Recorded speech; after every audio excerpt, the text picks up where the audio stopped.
속이 늘 더부룩하고 명치는 답답하고 트름은 잦으신가요? 그런데 검사에서는 큰 이상이 없다고 들었고요. 약을 먹어도 그때뿐이고 좋아지는 것 같지 않으세요? 이런 경우에는 한의학에서 말하는 담적 상태를 살펴볼 필요가 있습니다. 그런데 많은 분들이 이렇게 물어보십니다. 병원에서는 담적이라는 병이 없다던데요? 검사에서는 안 보이는데 왜 증상은 계속되나요? 불안하고 잠이 안 오는 것도 담적 때문인가요? 오늘은 진료실에서 환자분들이 담적에 대해 가장 많이 물어보시는 내용을 중심으로 최대한 쉽게 풀어드리겠습니다. 아닙니다. 담적증후군이라고 한국 표준질병 4인 분류 코드에 등재되어 있습니다. 이 코드는 진단서나 보험서류에 들어가는 질병 코드라고 생각하시면 됩니다. 여기에 정식으로 올라가 있는 질환인 거죠. 다만 담적은 한의학에서 주로 사용하는 진단 개념이기 때문에 일반 병원에서는 익숙하지 않거나 따로 설명하지 않는 경우가 있을 수 있습니다.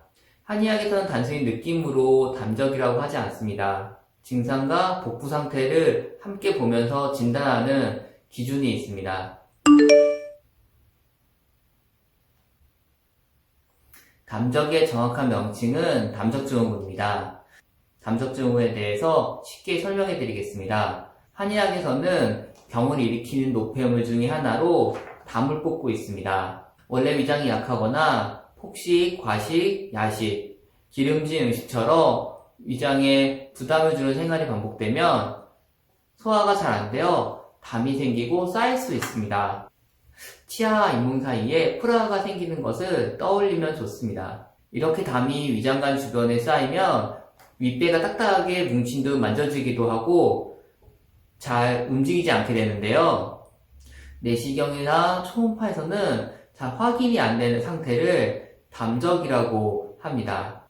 또 이 담은 혈관 및 림프관을 타고 전신으로 퍼지면서 두통이나 가슴 답답, 어깨 통증, 피로, 불안, 우울 등의 전신 증상을 유발하는 특징을 가지고 있습니다. 그래서 담적증후군은 단순한 소화불량이 아니라 소화기 증상과 함께 두통, 가슴 답답함, 어깨 통증, 불안, 피로와 같은 전신 증상까지 함께 나타날 수 있는 상태를 말합니다. 담적증후군의 가장 중요한 진단과 치료의 목표 역시 윗배에서 만져지는 딱딱한 덩어리와 앞에서 말한 증상, 그리고 동반된 전신에 생기는 증상이라고 할 수 있습니다. 담적은 위장관이 굳어지면서 복부의 덩어리가 만져지고 음식물의 흐름이 정체된 상태를 의미합니다. 그런데 내시경은 주로 위나 식도 안쪽의 점막을 보는 검사입니다. 염증, 궤양, 종양처럼 눈에 보이는 구조적인 이상을 확인하는 데는 매우 중요한 검사이지만 위장관 주변의 경결감이나 위장 운동 저하, 음식과 가스가 오래 머무는 기능적인 문제까지 모두 보여주지는 못합니다.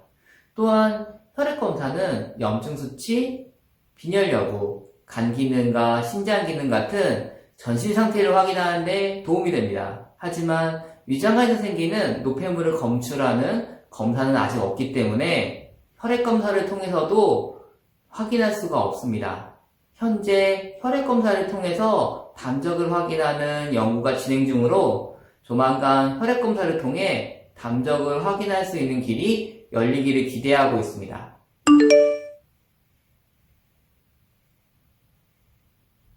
담적증후군에서는 특히 윗배나 명치 주변을 눌렀을 때 딱딱하게 뭉친 듯한 경결 부위가 만져지는 특징이 있습니다. 이것은 위장관에 담이 쌓이고 위장관이 굳어지면서 음식과 가스가 정체되어 생기는 상태로 볼 수 있는데요. 특히 그냥 딱딱하기만 한 것이 아니라 눌렀을 때 불편하거나 아프고 식후 더부룩함, 명치 답답함, 트림, 복부 팽만, 역류 등의 증상이 함께 있다면 담적 상태를 의심해 볼 수 있습니다. 배가 딱딱하게 만져지는 이유는 가스, 변비, 복부 긴장, 식후 팽만감 등으로 여러 가지가 있을 수 있는데요. 하지만 윗배가 반복적으로 딱딱하게 뭉치고 명치 답답함과 소화불량, 트림, 복부 팽만이 함께 나타난다면 담적증후군과 관련이 있을 수 있습니다. 모두 담적 때문이라고 할 수는 없습니다. 실제로 스트레스나 생활 리듬, 호르몬 변화, 정신건강 문제, 다양한 다른 질환들, 이것들이 종합적으로 원인이 되어 생겨날 수 있죠. 다만 담적증후군이 있는 분들 경우에는 소화기 증상과 함께 불안감이나 수면 문제가 같이 나타나는 경우도 있습니다. 왜냐하면 위장에서 생긴 문제가 몸에도 영향을 줄 수 있기 때문입니다. 크게 두 가지 영향을 주게 되는데요. 담적으로 인해서 장이 안 좋아지게 되는데요. 장에서는 세로토닌이라는 호르몬이 만들어지는데요. 이 세로토닌은 기분의 안정과 수면 리듬에 관여하고 멜라토닌의 재료가 되기도 합니다. 따라서 담적으로 인해서 장이 망가지고 또 세로토닌의 생성이 부족해지면 잠을 자는데도 어려움이 생길 수 있습니다. 또 하나의 영향은 직접적인데요. 자려고 누웠을 때, 특히 밤에 누웠을 때 속이 불편하거나 역류감이 올라오면서 잠들기 어렵고 자다가 깨기도 쉽습니다. 이런 상태가 반복되면 자율신경의 균형이 깨질 수 있습니다. 한의학에서는 담이라고 하는 노폐물이 쌓이고 또 위장의 정체로 인해서 자율신경의 불균형이 유발될 수 있다고 보고 있습니다. 그래서 담적증후군을 볼 때는 단순히 소화만 보는 것이 아니라 가슴 답답함, 두근거림, 피로감, 불안감, 수면 상태까지 함께 살펴봅니다. 담적 치료에서 식이요법은 매우 중요합니다.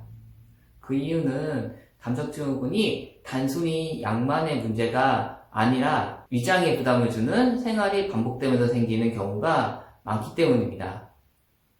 특히 기름진 음식, 튀김, 밀가루 음식, 과일, 그리고 매운 음식, 술, 커피, 탄산음료, 야식, 과식은 담적의 원인이 되고 증상을 더 심하게 만들기도 합니다.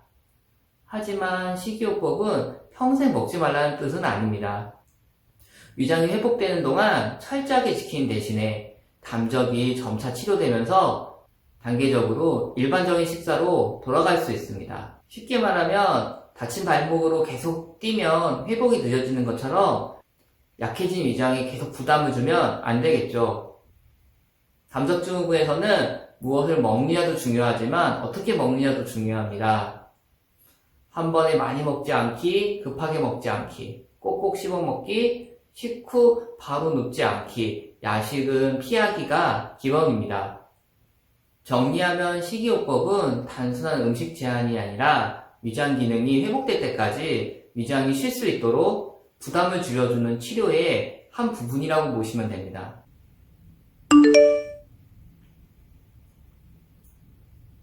물을 많이 먹으면 노폐물이 잘 빠진다고 생각해서 일부러 물을 많이 드시는 분들도 있습니다. 그런데 담적증후군에서는 물을 무조건 많이 마신다고 좋은 것은 아닙니다. 위장 기능이 떨어져 있는 분들은 한 번에 물을 너무 많이 마시면 오히려 위가 무겁고 더부룩하고 불편할 수 있습니다.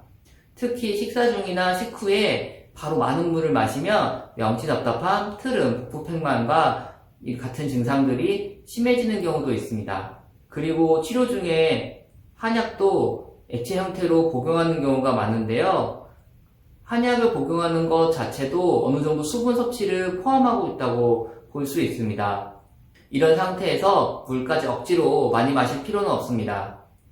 중요한 것은 많이 마시는 것이 아니라 위장에 부담되지 않게 마시는 것입니다. 차가운 생수를 한 번에 많이 마시는 것보다는 끓인 물이나 따뜻한 둥글레차, 국화차처럼 부드러운 차를 조금씩 나누어 마시는 것이 좋습니다. 정리하면 담적증후군에서는 물을 많이 마시는 것보다 따뜻하게 조금씩 마시는 것이 더 중요합니다.